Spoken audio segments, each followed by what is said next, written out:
Start करते हैं। Bourse postulates, Bohr की अवधारणाएं। बोहर की अवधारणाएं स्टार्ट करने से पहले हम इस बात पर चर्चा करेंगे कि बोहर को अवधारणा देने की जरूरत क्या पड़ी, जबकि रदरफोर्ड ने अपना मॉडल दे दिया था। इसका मतलब रदरफोर्ड के मॉडल में कुछ न कुछ कमी थी। रदरफोर्ड ने क्या कहा, इस बात पे चर्चा करते हैं।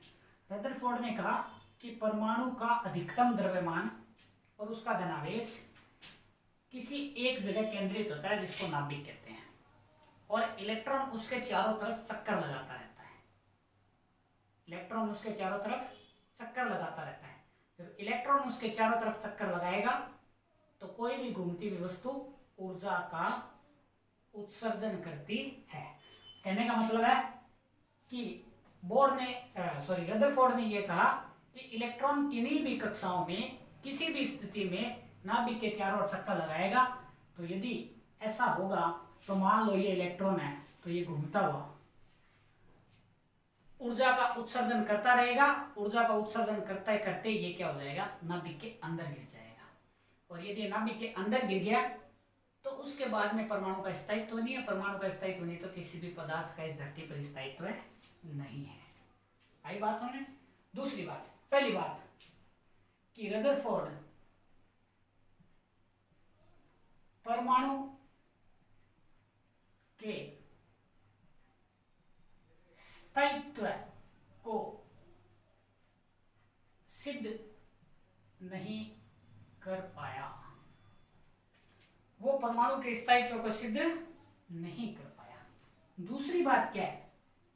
दूसरी बात यह है कि घूमता हुआ इलेक्ट्रॉन जब ऊर्जा का उत्सर्जन करेगा तो उससे प्रकाश उत्पन्न होगा, स्पेक्ट्रम। और जब घूमता हुआ इलेक्ट्रॉन लगातार ऊर्जा का उत्सर्जन करेगा, इसका मतलब उससे प्रकाश लगातार उत्पन्न होगा। मतलब जो स्पेक्ट्रम बनेगा प्रकाश का वो कैसा होगा, सतत। रदरफोर्ड ने क्या कहा कि सतत स्पेक्ट्रम बनेगा, जबकि ये गलत होता है। किसी भी नाभिक के चारों तरफ घूमता हुआ इलेक्ट्रॉन हमेशा रेखीय स्पेक्ट्रम बनाता है, रेखीय स्पेक्ट्रम का निर्माण करता है। इन दो मुख्य कारणों के कारण नील्स बोर को इस युद्ध में कूदना पड़ा और उसे अपनी अवधारणाएं देनी पड़ी। अब नील्स बोर ने अपनी 3 अवधारणाएं दी। नील्स बोर ने 3 अवधारणाएं दी। पहली अवधारणा नील्स बोर ने क्या कहा? पहली अवधारणा नील्स बोर ने कहा कि नाभिक के चारों तरफ घूमते हुए इलेक्ट्रॉन को अभिकेंद्रीय बल, मान लो ये नाभिक है और इसके चारों तरफ कोई इलेक्ट्रॉन घूम रहा है, तो बाहर की तरफ एक अभिकेंद्रीय बल लगेगा। तो इस अभिकेंद्रीय बल के बराबर अंदर की तरफ हमें एक बल की आवश्यकता होती है। वो बल कहां से मिलेगा? वो बल कूलाम के नियम से मिलेगा। नील्स बोर ने क्या कहा? नील्स बोर ने कहा कि किसी भी नाभिक के चारों तरफ घूमते हुए इलेक्ट्रॉन को अभिकेंद्रीय बल उसके और नाभिक के बीच लगने वाले कूलाम बल के बराबर होता है। मतलब मान लो इसका परमाणु क्रमांक Z है और यहाँ एक इलेक्ट्रॉन है, तो अब इसके पास प्रोटॉन कितने हैं? परमाणु क्रमांक के बराबर है ना। तो नाभिक का आवेश कितना हो गया? Z इंटू E के बराबर। क्यों? प्रोटॉन और इलेक्ट्रॉन का आवेश तो बराबर होता है ना।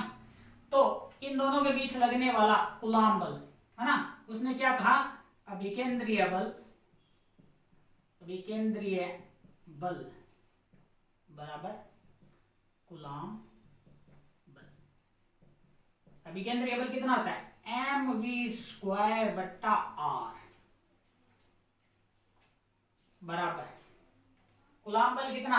k q1 कितना? z इंटू ई q2 e अपॉन r²। पहली बात तो ये कि किसी भी कक्षा में घूमते हुए इलेक्ट्रॉन पर लगने वाले अभिकेंद्रीय बल का मान उस परमाणु के नाभिक और उस इलेक्ट्रॉन के मध्य लगने वाले कूलाम बल के मान के बराबर होता है। आई बात समझ में? अब ये तय हो गया कि ये इलेक्ट्रॉन इसी कक्षा में घूमता हुआ रहेगा, अब ये अंदर नहीं जा सकता। ठीक है, अब इलेक्ट्रॉन की कक्षाएं भी फिक्स होती है, उसके ऊपर भी इन्होंने क्या कहा,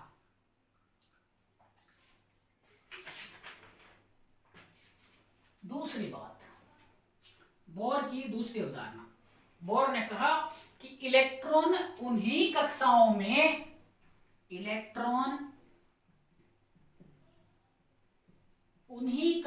में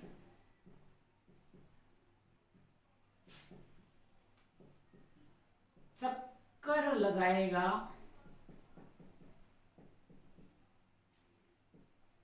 जहां कोणीय संवेग का मान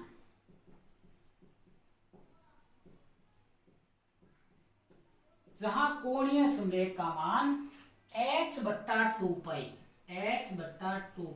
का पूर्ण गुणज होगा। जहां h/2 का मान क्या होगा, पूर्ण गुणज होगा। और जहां h क्या है, प्लांक स्थिरांक, h क्या है, प्लांक स्थिरांक। ठीक है, कहने का मतलब क्या है, mvr बराबर nh/2 जहां n बराबर 1 2 3 कितना भी हो सकता है, n का मान ऐसे नहीं हो सकता, आधा पावली पौन, ये नहीं हो सकता। ठीक है, तीसरी बात, तीसरा पोस्टुलेट मतलब तीसरी अवधारणा में नील्स बोर ने ये कहा कि घूमता हुआ इलेक्ट्रॉन किसी भी तरह की ऊर्जा या स्पेक्ट्रम को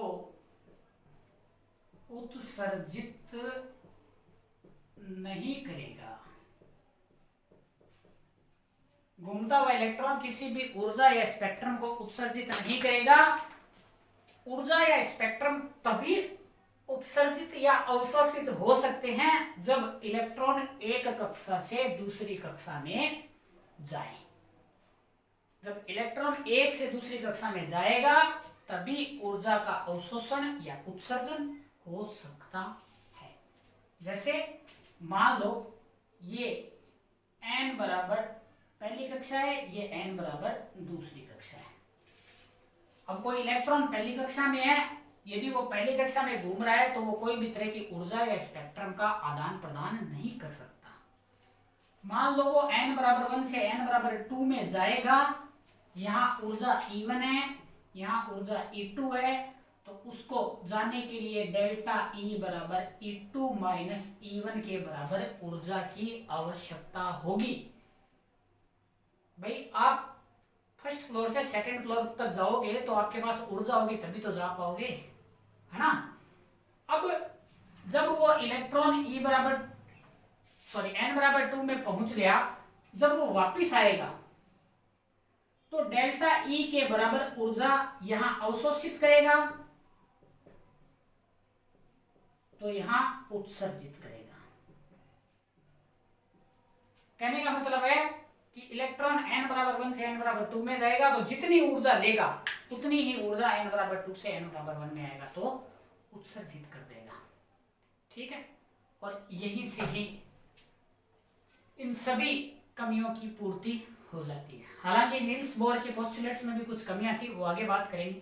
ठीक है, रदरफोर्ड परमाणु के स्थायित्व को सिद्ध नहीं कर पाया, इसने परमाणु के स्थायित्व को सिद्ध कर दिया। इसने कह दिया कि mv²/r का मान क्या होगा, kZe² बटा r² के बराबर है ना। मतलब ये इलेक्ट्रॉन अब इस कक्षा को छोड़ नहीं सकता। क्यों? क्योंकि कूलॉम का बल अभिकेंद्रीय बल के बराबर हो गया, तो ये घूमता रहेगा। दूसरा कि इलेक्ट्रॉन उन्हीं कक्षाओं में चक्कर लगाएगा जहां कोणीय संवेग का मान h/2 का पूर्ण गुणज होगा। मतलब कक्षाएं स्थायी कक्षाएं होगी। इन कक्षाओं को क्या कहेंगे? स्थायी कक्षाएं कहेंगे, है ना। इन्हें क्या कहेंगे? स्थायी कक्षाएं। ये स्थायी कक्षाएं होगी, इन्हीं के अंदर इलेक्ट्रॉन चक्कर लगाएगा। ऐसे नहीं है कि यहाँ चक्कर लगा लिया, यहाँ लगा लिया, यहाँ लगा लिया। हाँ, या तो n बराबर 1 में लगाएगा, या 2 में लगाएगा, 3 में लगाएगा, 4 में लगाएगा, 5 में लगाएगा, है ना। ऐसे बीच में हर कहीं नहीं घूम सकता ये, ठीक है। तीसरी बात, सतत स्पेक्ट्रम बनेगा, ये कहा था रदरफोर्ड ने, परंतु बनता क्या है? रेखीय स्पेक्ट्रम। अब यहाँ देखो, इलेक्ट्रॉन घूमता हुआ इलेक्ट्रॉन ऊर्जा का ना तो उत्सर्जन कर रहा है ना अवशोषण कर रहा है, इसका मतलब कोई स्पेक्ट्रम नहीं दे रहा। पर वो n बराबर 1 से n बराबर 2 में जाएगा तो वो वापस आएगा तो ऊर्जा उत्सर्जित करेगा, ऊर्जा उत्सर्जित करेगा तो स्पेक्ट्रम बनेगा। स्पेक्ट्रम कब बनेगा? जब वो ये n बराबर 2 से n बराबर 1 में आएगा, जब वो वापस आगे घूमने लगेगा तो स्पेक्ट्रम खत्म। मतलब कैसा स्पेक्ट्रम बन रहा है? रेखीय स्पेक्ट्रम। स्पेक्ट्रम बन गया, उसके बाद जब तक वो उच्च ऊर्जा स्तर में नहीं जाएगा और वहां से वापस नहीं आएगा, स्पेक्ट्रम नहीं बनेगा।